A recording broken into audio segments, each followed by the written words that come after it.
Hello students, कैसे हो आप सभी बच्चे। तो स्वागत है आप सभी का क्लास 7 हिंदी मीडियम चैनल पर।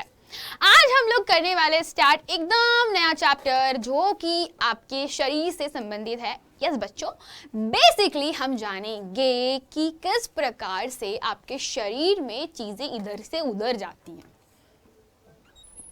सोचने में बड़ा अजीब है पर यस, आप लोगों ने कभी सोचा नहीं कि हमारे बॉडी में ब्लड क्यों फ्लो होता है। आई नो कि सब बहुत सारे बच्चे लोग पहले से जानते होंगे क्योंकि वो पढ़ के आ चुके हैं, या फिर जिनको नहीं पता। बच्चों, कभी आपने सोचा है कि अगर हमारी बॉडी में पर्टिकुलर ये चीज हो रही है तो कैसे हो रही है, क्यों हो रही है। कभी सोचा है कि दिल क्यों धड़कता है। कभी सोचा है कि हम लोग फेफड़ों से डायरेक्ट श्वास कैसे ले लेते हैं, है ना। और बच्चों, ये ऑक्सीजन जाती कहाँ है, किसी ने नहीं सोचा होगा अब तक। खाली पीली हाँ फेफड़े होते हैं, श्वसन में के काम आते हैं, है ना। गुर्दे होते हैं, रक्त को छानने के काम होते हैं। लेकिन कभी सोचे हो कि क्यों है भाई हमारी शरीर में ये सारी चीजें, जरूरत क्या है। नहीं सोचो। तो आज की जो क्लास है ये बेसिकली हम लोगों की ये क्लास के अंदर ना, आज हम जानेंगे कि रक्त, हृदय, ये जो इतना सारा सिस्टम हमारे शरीर में है, इतनी सारी नसें हैं, क्यों, काय के लिए, है ना। सारी चीजें आज के लेक्चर में कवर अप करने वाले हैं। तो आज ओनली ब्लड यानी कि रक्त पढ़ेंगे। नेक्स्ट आने वाली क्लासेस में हम पढ़ने वाले हैं बेटा आपका हृदय एंड उसके साथ में जो भी एक्स्ट्रा चीजें हैं, जैसे कि उसके साथ में जो फुसफुस सिरा, फुसफुस धमनी आप लोग पढ़ोगे अभी आने वाली है वो। तो ये सारी चीजें वन बाय वन एक दूसरे को कनेक्ट करते हुए बनी है। तो ये हम लोग जानेंगे, पढ़ेंगे और समझेंगे, ठीक है। तो आर यू गाइज रेडी? शुरू करें? पक्का कर लेते हैं भाई। अगर आप नहीं भी बोलोगे तब भी मैं पढ़ाऊंगी। तो बेसिकली हम शुरू करते हैं। तो आपको बता देती हूँ, सबसे पहली चीज ये चैप्टर में हमको पढ़ना है परिवहन। सुनने में बड़ा अजीब लगता है। आप लोगों ने परिवहन सुना होगा, समझा होगा। उसका मतलब होता है बेटा कि जो गाड़ी, बस, ये जो चलते हैं उसमें आप लोग ट्रैवल करते हो, उसको परिवहन बोलते हैं ना। बस परिवहन का साधन है, यही बोलते हैं, है ना। अरे हम लोग यही बोलते हैं कि बस परिवहन का साधन है। बट बेसिकली बच्चों ऐसे ही शरीर में परिवहन होता है। तो सबसे पहली चीज जो हमें पढ़नी है वो है परिवहन। जानते हैं बेटा ये शब्द का मतलब क्या है। परिवहन मतलब अंग्रेजी में इसको ट्रांसपोर्टेशन बोलते हैं, और ट्रांसपोर्टेशन का मतलब क्या है बेसिकली इसको हम लोग सीखेंगे। स्टार्ट करते हैं बच्चों। मानव तथा जंतुओं में पदार्थों का परिवहन। पदार्थों का परिवहन का तात्पर्य होता है, कहाँ है हमारा पेन, चलो देखते हैं, एक सेकेंड, यस हाँ। तो पदार्थों का परिवहन दैट मीन्स कि हमारे बॉडी में जितने भी पदार्थ है, ऑक्सीजन हो गया, है ना, चाहे कोई पोषक तत्व हो, इन्हें शरीर के अन्य अंगों तक लेकर जाना और उत्सर्जी पदार्थों को बाहर निकालना, इन सभी को बेटा इधर उधर करना यानी लाना ले जाना करना ही पदार्थों का परिवहन है। बेसिकली परिवहन का तात्पर्य होता है कि भोजन, पोषक तत्वों, है ना, भोजन, या आप लोग उसको बोल सकते हो भोजन के पोषक तत्वों, पोषक को पोकक लिख रही थी मैं, ओके। तो भोजन, पोषक तत्वों तथा उत्सर्जी पदार्थों को, है ना, मतलब आपको आप ऐसा लिखो जरा शांति से कि मेरे पास में एक प्रकार से भोजन के पोषक तत्व है, ऑक्सीजन है, इत्यादि को शरीर के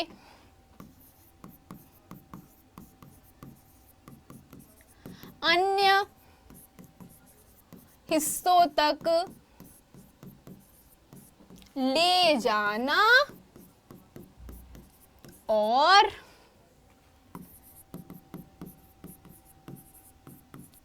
उत्सर्जी, यानी कि क्या होता है बेटा, उत्सर्जी पदार्थ का मतलब होता है अपशिष्ट पदार्थ। तो उत्सर्जी पदार्थों यानी कि अपशिष्ट पदार्थों को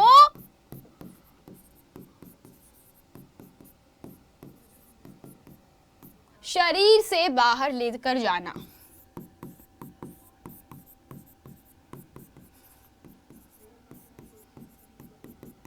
ETC परिवहन का काम यही है। भोजन के पोषक तत्वों, एग्जाम्पल जैसे कि कार्बोहाइड्रेट, वसा, प्रोटीन, विटामिन, खनिज लवण, रेशे, जल इत्यादि, ये सारी चीजें, ऑक्सीजन इत्यादि को आप शरीर में ग्रहण करते हो। सबको पता है, खाना खाते हो, सबको पता है हमारे बॉडी में ऑक्सीजन है, तो करते क्या हो, इसका अचार डालोगे? नहीं, इसको हम लोग शरीर के अन्य हिस्से, यानी ऑक्सीजन शरीर के अन्य हिस्से, आपके हाथ, दिमाग, पैरों, है ना, अन्य जगहों तक जाता है। तो ऑक्सीजन का अलग काम है। हम लोगों ने श्वसन चैप्टर में बहुत अच्छे से पढ़ा था कि ऑक्सीजन दैट मीन्स हमारे शरीर को एनर्जी की ज़रूरत होती है, ऊर्जा की कमी को पूरा करने के लिए ऑक्सीजन भोजन को दहन करता है, भोजन का दोहन करता है। देन बच्चों, हमारी कोशिकाएं जब ऑक्सीजन के उपस्थिति में भोजन का दोहन करती है तो हमें ऊर्जा मिलती है। दैट मीन्स हमको ये बात समझ पड़ गई थी कि ऑक्सीजन से ही ऊर्जा हमको मिलने वाली है, इसीलिए बॉडी में ऑक्सीजन जरूरी है। तो ये ऑक्सीजन को शरीर की हर एक कोशिका तक पहुंचाने का काम करना, है ना, आपकी ऑक्सीजन को, पोषक तत्वों को शरीर के एक एक छोटे से छोटे हिस्से, इवन आपके बच्चों जो सिर के बालों की जो जड़ें होती है वहां तक पहुंचाने का काम ही क्या होता है? परिवहन है। सेम अब वहां पर अगर कोई, मान लो शरीर के अंदर बहुत सारे अपशिष्ट पदार्थ बनते हैं, जैसे कि पसीना हो गया, है ना, आप लोगों का बेटा पेशाब हो गई, या आप लोग बोल सकते हो कि मल हो गया, इत्यादि को शरीर से बाहर भी निकालना है। तो लाना ले जाना, शरीर के अंदर लेकर आना, कोशिका तक पहुंचाना, और कोशिका से वापस से आपके बेटा उत्सर्जी अंगों तक लेकर के जाना, दैट्स कॉल्ड, आपका शरीर में ये सब चीजें परिवहन के अंतर्गत आती हैं। अब बच्चों, ये परिवहन हम शुरुआत करते, सबसे पहला परिवहन अगर आप देखते हो तो वो होता है मानव परिसंचरण तंत्र। ये मानव परिसंचरण तंत्र क्या है? परिवहन के लिए सबसे बड़ा कोई तंत्र अगर हमारे शरीर में है तो वो है मानव का परिसंचरण तंत्र। ये तंत्र आपके शरीर में 3 चीजों से मिलकर बनाता है। पहला होता है आप लोगों का, फर्स्ट जो है वो है रक्त।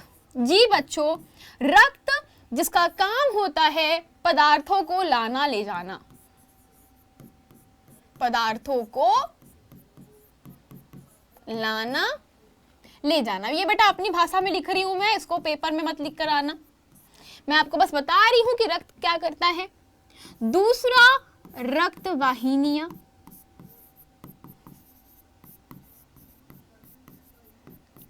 अब रक्त को लेकर ले जाना, रक्त को लाना ले जाना, है ना, रक्त को बेटा जो जगह देती है, रक्त को क्या करती है?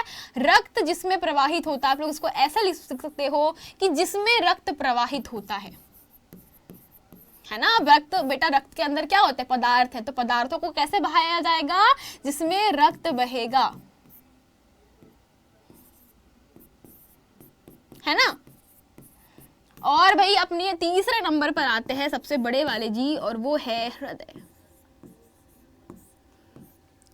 मानव हृदय का काम होता है बेटा बेसिकली पंप करना। पंप करके ये क्या करता है बेटा? रक्त को पूरे शरीर में भेजता है ना। रक्त को क्या करता है बेटा? पंप करके रक्त को पूर्ण शरीर में भेजने का काम करता है। पूरे शरीर में रक्त को अगर कोई कहीं भेजता है, या बेटा रक्त को जो इधर उधर करने का काम होता है ना, कि बेटा खून इधर चले जा, खून उधर चले जा, उसका काम है बेटा, किसका काम है ये काम होता है हृदय का। हृदय का काम होता है पंप करना, ये बेसिकली पंप करता है। वन बाय वन हम तीनों को समझेंगे, डरने की जरूरत नहीं है। मैंने सिर्फ आपको बता दिया है कि परिसंचरण तंत्र कैसे बनता है और क्यों जरूरी है। अब बच्चों आपको मैं बताती हूं कि बेसिकली मानव परिसंचरण तंत्र क्यों नीडेड है, क्या जरूरत है इसकी। तो आप एक डेफिनेशन जरूर लिखिएगा बच्चों, शब्दों में बोल रही हूं, कॉपी में जरूर नोट कीजिएगा। मानव परिसंचरण तंत्र पदार्थों और ऑक्सीजन का परिवहन करने के लिए प्रयोग में लाया जाता है। बहुत सिंपल परिभाषा है, नथिंग मोर देन दिस। बस सिंपल, मानव परिसंचरण तंत्र सिर्फ पदार्थों और ऑक्सीजन का क्या करता है? परिवहन करता है अन्य कोशिकाओं तक। और अन्य कोशिकाओं से कार्बन डाइऑक्साइड और अन्य हानिकारक पदार्थों को शरीर से बाहर निकालने का काम, मतलब शरीर के उत्सर्जी अंगों तक पहुंचाने का काम भी इसी का है। अब ये क्या बोला मैंने, बिल्कुल समझ नहीं पड़ा होगा, हमको पता है, क्योंकि एकदम से पढ़ने नहीं पड़ेगा चैप्टर, आपको 1 बाय 1 सबके बारे में पता करना पड़ेगा। बेटा ये आप लोगों के क्या होते हैं, परिसंचरण तंत्र है, जिसके अंदर के 1, 2, 3 ये तीनों हिस्से क्या करते हैं, आपके शरीर के अंदर जो भी पदार्थ है ना, पदार्थ यानी कि वही आपका भोजन के पोषक पदार्थ जैसे कार्बोहाइड्रेट्स, प्रोटीन, वसा, विटामिन इत्यादि, तो इन पदार्थों को है ना शरीर के विभिन्न अंगों तक लाना, ले जाना, है ना, लाना और अपशिष्टों को ले जाना। तो पदार्थों को लाना, इसमें लिख लीजिए, पदार्थों को लाना और अपशिष्टों को ले जाना, ठीक है। तो ये दोनों ही काम बेटा किसके होते हैं, परिसंचरण तंत्र के होते हैं। अब 1 बाय 1 हम समझने की कोशिश करते हैं कि क्या होता है। आज सबसे पहले मानव परिसंचरण तंत्र में हम पढ़ने वाले हैं रक्त के बारे में। रक्त क्या है, क्यों है, कैसे है और काय को नीडेड है, इनके बारे में हम जानते हैं। सबसे पहला क्वेश्चन आपके दिमाग में आता होगा, ब्लड क्या है, रक्त क्या है, खून क्यों जरूरी है। तो बच्चों खून बेसिकली एक प्रकार का ऐसा तरल पदार्थ है या द्रव है जो कि रक्तवाहिनियों में बहता है। नो डाउट यार, बहेगा कहाँ पर, रक्तवाहिनियों में। यह पाचित भोजन, अब जरा मैं जिस चीज को अंडरलाइन करवा रही हूँ बेटा उस चीजों पे फोकस कीजिए। यह पाचित भोजन को क्षुद्रांत्र यानी कि छोटी आंत से अवशोषित करके, हम सभी जानते हैं बेटा पाचन तंत्र में हम लोगों ने पढ़ा था कि हमारे पास में ये है ह्यूमन का, बच्चों मानव शरीर का पाचन तंत्र, ये आमाशय हो गया। अब बच्चों आपका ये आमाशय है ना, ओके ठीक है। अब बेटा आमाशय के अंदर ऐसी ऐसी ढेर सारी गूंथी हुई क्या होती है, छोटी छोटी आंतें होती है। तो बेटा ये जो आंतें होती है काफी सारी एकदम बिल्कुल इस तरीके से होती है। तो इस आंतों के अंदर क्या होता है बेटा, इन आंतों के अंदर बहुत सारी छोटी छोटी झिल्लियां होती है, एकदम बिल्कुल बिल्कुल दीर्घरोम कहते हैं जिसको। और ये दीर्घरोम होते हैं बिल्कुल एकदम उंगली के जैसे, इस तरीके से उंगली के जैसे, है ना। तो बेटा ये कैसे होता है, कुछ इस प्रकार से सीलियों जैसे पूरी की पूरी छोटी में रहते हैं। अब इनमें क्या होता है, इनमें बेटा मान लीजिए यहाँ पर कोई पोषक पदार्थ बहते हैं, तो वो पोषक पदार्थ इनके द्वारा अवशोषित होकर के सीधा खून में मिल जाते हैं। और जैसे ही ये खून में मिलते हैं वो बच्चों शरीर के अन्य भागों तक के पहुंच जाते हैं। दैट्स इट, सिंपल क्वेश्चन है बेटा। आपके पास में क्या होते हैं, दीर्घरोम कहते हैं इनको, हम लोग दीर्घरोम कहते हैं, कई लोग इसको रसांकुर भी कहते हैं। तो ये रसांकुरों का काम होता है भोजन को अवशोषित करना एंड फिर उसको शरीर के अन्य भागों तक पहुंचाना, और ये हम लोग पाचन तंत्र में जान चुके हैं। तो बेटा रसांकुरों के द्वारा जो अवशोषित पोषक तत्व होते हैं, है ना, कार्बोहाइड्रेट को कन्वर्ट करते हैं ग्लूकोज में, वसा को वसीय अम्ल में, प्रोटीन को एमिनो अम्ल में। तो एमिनो अम्ल, वसीय अम्ल और ग्लूकोज, ये सारे के सारे पदार्थ वहां अवशोषित होते हैं और शरीर के अन्य भागों तक के क्या करेंगे बेटा, इसको लेकर के जाया जाता है। फर्स्ट चीज तो रक्त का काम होता है पोषक तत्वों को शरीर के अन्य भागों तक पहुंचाना। नंबर दूसरा, ये बच्चों फेफड़ों से ऑक्सीजन को भी रक्त की कोशिकाएं ही क्या करती है बेटा, आपकी रक्त ही जो होता है वो ऑक्सीजन को अन्य कोशिकाओं तक लेकर के जाता है ना। मैंने आपको बता चुकी हूं कि फेफड़ों से जो आप लोग श्वसन के माध्यम से जो भी ऑक्सीजन इकट्ठा करके रखते हो वो ऑक्सीजन कहाँ जाती है, वो ऑक्सीजन बच्चों कोशिकाओं तक के लेकर के जाता है। रक्त शरीर में से अपशिष्ट पदार्थों को बाहर निकालने के लिए भी उनका परिवहन करता है। क्लियर? यस। रक्त एक ऐसा द्रव है जिसमें विभिन्न प्रकार की कोशिकाएं निलंबित यानी कि होती है। और बेटा रक्त का तरल भाग जो होता है इसे प्लाज्मा कहते हैं। और अगर आपको प्लाज्मा याद नहीं आ रहा हो तो let me remind you first, Covid के टाइम पर आप लोगों ने प्लाज्मा डोनेशन के नाम के बहुत चीजें सुनी थी बेटा, कि कोविड के नाम पर एक प्लाज्मा करके लिक्विड था, ये खून से निकाला था और बहुत लोगों ने डोनेट किया था। और ऐसा कहा जाता था कि प्लाज्मा डोनेट करने वाले जो लोग हैं वो ऑलरेडी कोविड से रिकवर हो जाते हैं ना, कुछ लोग को बीमारी होती है वो ठीक हो जाते हैं। तो प्लाज्मा जो है ये ऐसा रक्त का तरल पदार्थ था जिसमें बच्चा क्या होता है कि कोविड रिकवरी वाले बंदे लोगों ने क्या किया, प्लाज्मा को डोनेशन करना शुरू कर दिया। जैसे कि खून को डोनेट करते हैं, ब्लड डोनेट करते हैं, वैसे प्लाज्मा डोनेशन शुरू कर दिया। प्लाज्मा जैसे डोनेट किया बच्चों, तो प्लाज्मा को जब अन्य व्यक्ति के शरीर में डाला गया जो कि कोविड फेस कर रहा होता है, कोविड से बहुत बुरी हालत में होता है, तो बेटा वो प्लाज्मा जो है उस बंदे के शरीर में जा करके प्रतिरक्षी तंत्र उत्पन्न करता है और वो कोविड से रिकवर होने लगा था। तो ये चीज आप लोगों ने कोविड वाले सिस्टम में जरूर देखी होगी प्लाज्मा के बारे में। तो यही वही प्लाज्मा है बेटा जो आपके ब्लड का लिक्विड फॉर्म होता है और ये लगभग 60% भाग कवर करता है। बेटा प्लाज्मा जो होता है वो आपके ब्लड में 60% प्रेजेंस होती है प्लाज्मा की, यानी कि आपका जो रक्त द्रव रूप में होता है वो इसी के कारण होता है ना। बाकी सारी 40% रक्त की कोशिकाएं होती है, बाकी की सारी 40% आप लोगों की रक्त की कोशिकाएं है बेटा। ओके ठीक है, चलो अब आगे बढ़ते हैं। तो ये थी भाई बात किसकी, रक्त की। तो रक्त बहुत सारी चीजों से मिलकर के बना हुआ है, बहुत सारी कोशिकाएं और प्लाज्मा। तो प्लाज्मा द्रव भाग है, येलो कलर का होता है, ये बेसिकली पीले रंग का होता है। प्लाज्मा का जो कलर होता है बेटा ये कैसा होता है मैं आपको लिख देती हूँ। प्लाज्मा का जो रंग होता है तो यह रंग पीला होता है।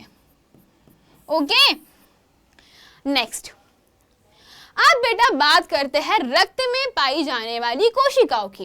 रक्त में 3 प्रकार की कोशिकाएं पाई जाती है। जनरली सबसे पहली होती है लाल रक्त कणिकाएं।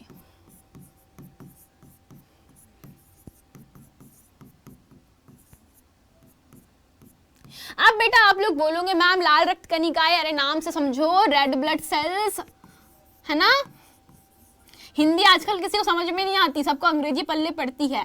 तो ये होती है लाल रक्त कणिकाएं यानी कि रेड ब्लड सेल्स। देन बच्चों सेकंड नंबर पर होती है आप लोगों की WBC यानी कि बच्चों इसको बोलते हैं वाइट ब्लड सेल्स। गाली मत समझ लेना इसको है ना, श्वेत रक्त कणिकाएं है ना।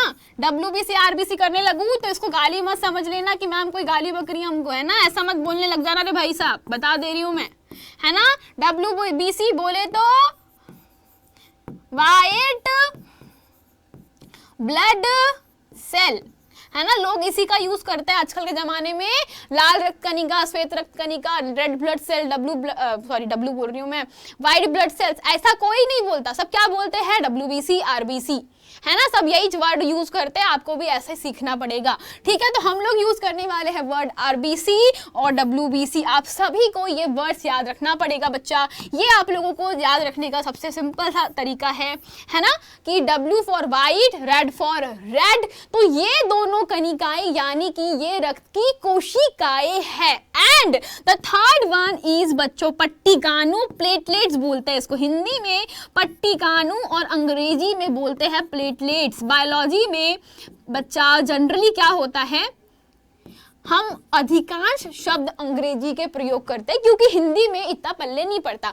जो आप लोगों ने देखा होगा डॉक्टर लोगों को हिंदी विंदी नहीं आती, अंग्रेजी में पढ़ पकड़ बकर करते रहते हैं। क्यों? क्योंकि बेटा जनरली जो मोस्टली चीजें हैं वो सारी की सारी अंग्रेजी में ही हम लोग पढ़ना पसंद करते हैं क्योंकि ये थोड़ा सा शॉर्ट फॉर्म क्रिएट करती है। और चूंकि मेडिकल फील्ड ऐसी है ना कि बेटा पूरे होल वर्ल्ड वाइड में एक जैसी रखनी पड़ती है। क्यों? क्योंकि भाई अगर मैं मान लो कि मैं यहाँ का डॉक्टर हूँ, मैं इंडिया का डॉक्टर हूँ और मैं कहीं और जाकर के इलाज कर रहा हूँ, तो भाई वहाँ के लोगों को भी वो चीज़ें समझ में आनी चाहिए। तो इसीलिए एक जनरलाइज लैंग्वेज इंग्लिश का बहुत ज़्यादा प्रयोग किया जाता है मेडिकल फील्ड में। That was only the reason कि हम लोग मेडिकल फील्ड में इंग्लिश बहुत ज़्यादा यूज़ करते हैं।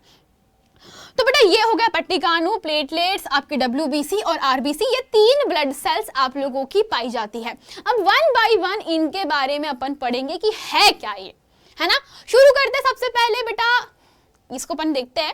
सबसे पहले शुरू करते हैं अपन लाल ब्लड सेल्स यानी कि लाल रक्त कणिकाएं, रेड ब्लड सेल्स। तो बेटा जो RBC होती है उसके अंदर जो कलर होता है इसका रेड होता है ना, लाल रक्त कणिकाएं जो होती है। इसका क्वेश्चन हमारी जो पहली है उसका क्वेश्चन सिंपल सा है कि भाई रक्त का कलर लाल क्यों होता है। एक्चुअली बेटा ये रेड ब्लड सेल्स जो होती है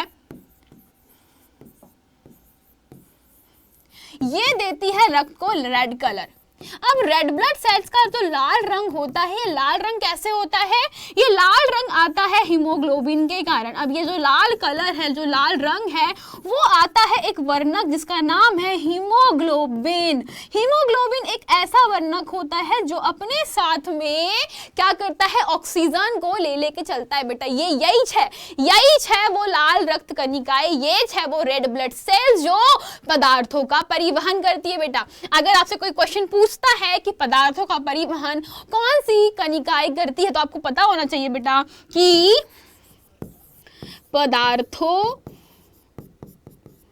के परिवहन में लाल रक्त कणिकाओं का प्रयोग किया जाता है। ये चीज आपको पता होनी चाहिए कि पदार्थों के परिवहन में लाल रक्त कणिकाओं का प्रयोग किया जाता है। तो ये बेटा रेड ब्लड सेल्स जो होता है वो हीमोग्लोबिन वर्णक के कारण रेड होता है। हीमोग्लोबिन क्या है बेटा, हीमोग्लोबिन कुछ ऐसा होता है, ये हीमोग्लोबिन बहुत सारे अलग अलग मॉलिक्यूल से मिलकर बना होता है। और बेटा एक मॉलिक्यूल यानी कि आप लोग देख सकते हो कि ये आप लोगों की रेड ब्लड सेल्स है, यानी कि ऐसी दिखती है लाल रक्त कणिकाएं। और ये लाल रक्त कणिकाओं के अंदर बेटा ऑक्सीजन जो है वही हीमोग्लोबिन को फॉर्म करने में हेल्प करता है। जो हीमोग्लोबिन होता है वो ऑक्सीजन को अपने अंदर जकड़ लेता है और ऐसे ऑक्सीजन फ्लो होते होते आपके शरीर के अन्य हिस्सों तक जाती है।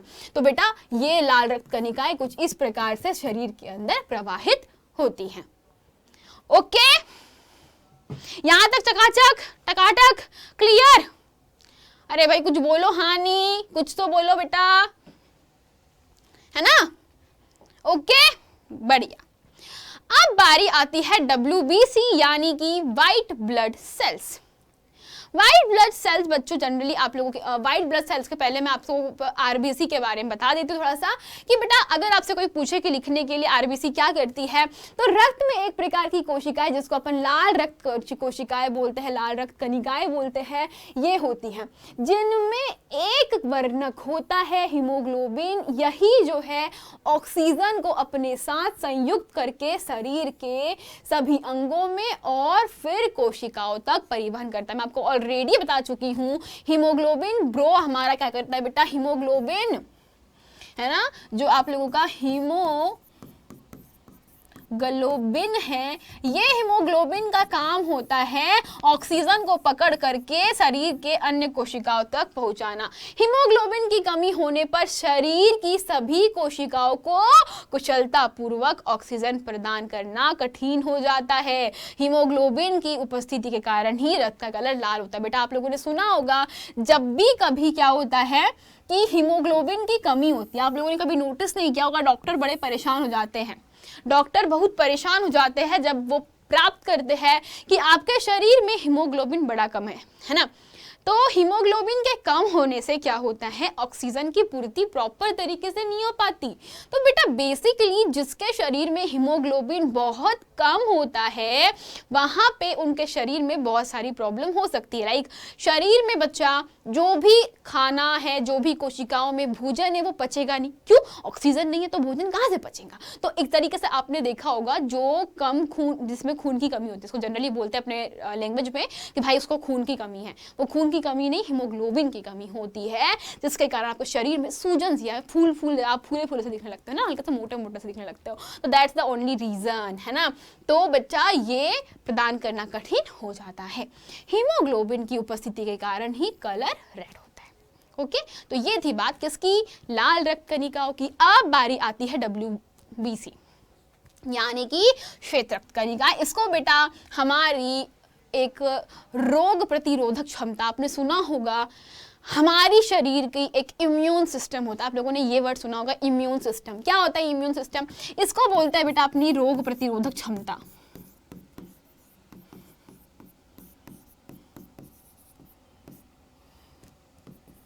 क्या है ये रोग प्रतिरोधक क्षमता?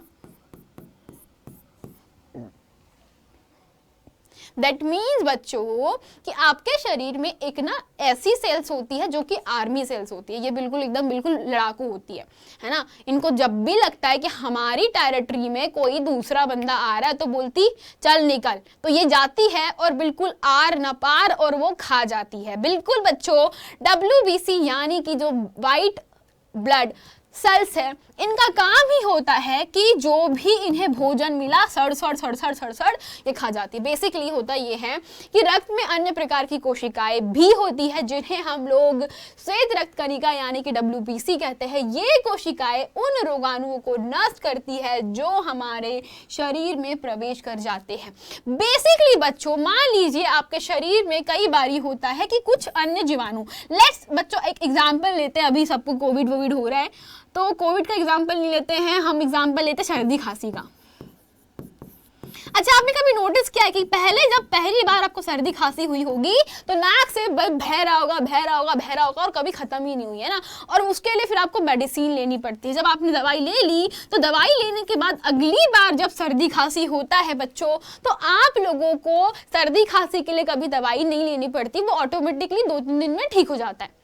अरे यही होता है ना, जब भी सर्दी खांसी होती है शुरू में तो लगता है अरे यार नाक बंद हो रही है, कुछ हो रहा है, सिर दर्द हो रहा है, और फिर अगले दिन बोलते हो अरे यार अब तो ठीक हो जाएगा।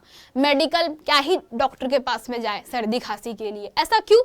क्योंकि आपके शरीर में एक ऐसी रोग प्रतिरोधक क्षमता यानी कि आपकी जो बेटा WBC, जो आप लोग जो वाइट ब्लड सेल्स के बारे में पढ़ रहे हो बेटा, ये वाइट ब्लड सेल्स ऐसी होती है कि इनकी टेरिटरी में अगर कोई अन्य बंदा आ गया, कोई जीवाणु आ जाता है, कोई रोगाणु आ जाता है, तो ये बेटा वो सेल्स क्या करती है, इसको कवर अप करके इसे यहीं पर नष्ट कर देती है। और नष्ट करने के बाद बेटा आप लोग वो ठीक हो जाते हो। पर कई बारी ऐसा होता है, मतलब जब आप बीमार पड़ते हो तो क्या होता है बेटा, आपके शरीर की WBC यानी कि श्वेत रक्त कणिकाएं कम हो जाती है।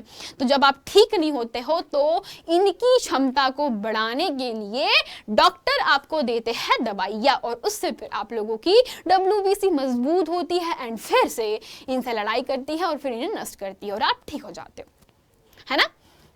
तो ये होती है श्वेत रक्त कणिकाएं। अब बच्चों अगला है प्लेटलेट्स यानी कि पट्टिकाणु। 3rd नंबर पर है बेटा पट्टिकाणु। लेट मी ओके, यहाँ पे नहीं लिखती हूँ मैं, यहाँ पे लिखती हूँ। 3रे नंबर पर आती है आपकी पट्टिकाणु। अब बेटा पट्टिकाणु जो है वो 3री प्रकार की कोशिकाएं है। पट्टिकाणु जनरली यूज की जाती है रक्त के थक्के को बनाने में। यानी कि भाई अगर आपको पता है कि जब आपके शरीर में कहीं कट लग जाता है, कहीं चोटिल हो जाते हो आप लोग, चोट लगने के बाद आपको एक बात तो पता है कि जब आपको चोट लगता है बेटा तो आप क्या ट्राई करते हो? आप ट्राई करते हो कि उसको फूंक मारते हो। फूंक क्यों मारते हो? ताकि बेटा फूंक मारने पर आपकी जो भी खून है वो जम जाए, है ना। खून का थक्का बनाने के लिए आप लोग क्या करते हो? इसको फूंकते हो। मैं तो यही करती हूँ, ऐसे जब भी कुछ कट लग जाती है तो फूंकने का क्या रीजन है, क्यों हम लोग ऐसा फूंक मारते हैं उसके ऊपर?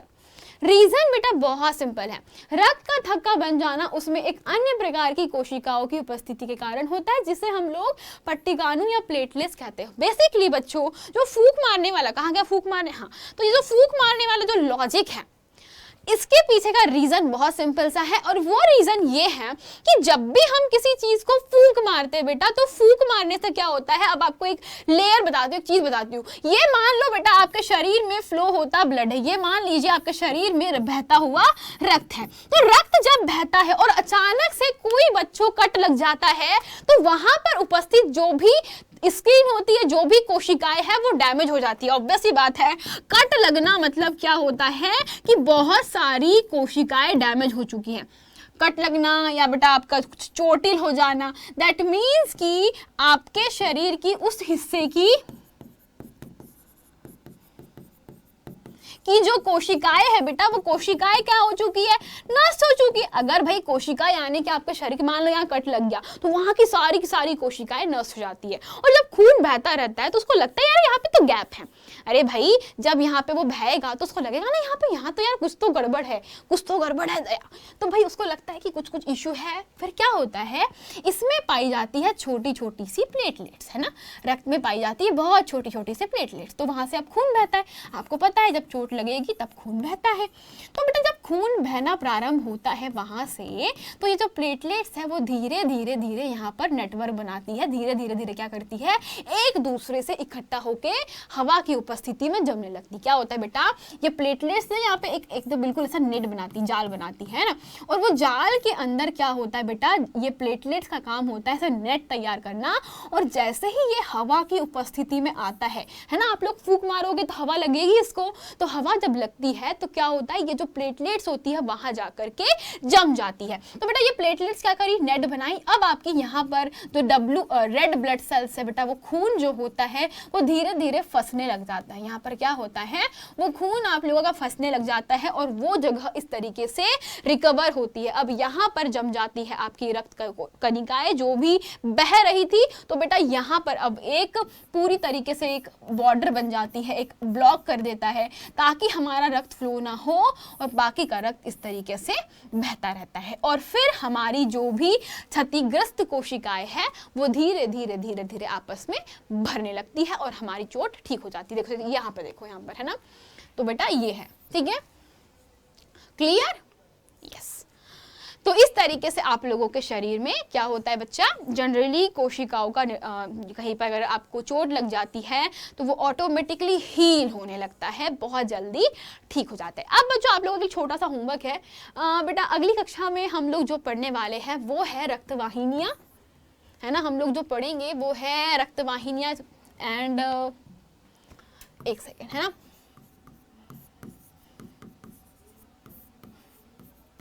और बच्चों रक्त वाहिनियों के साथ साथ हम लोग जो पढ़ने वाले हैं वो है हृदय।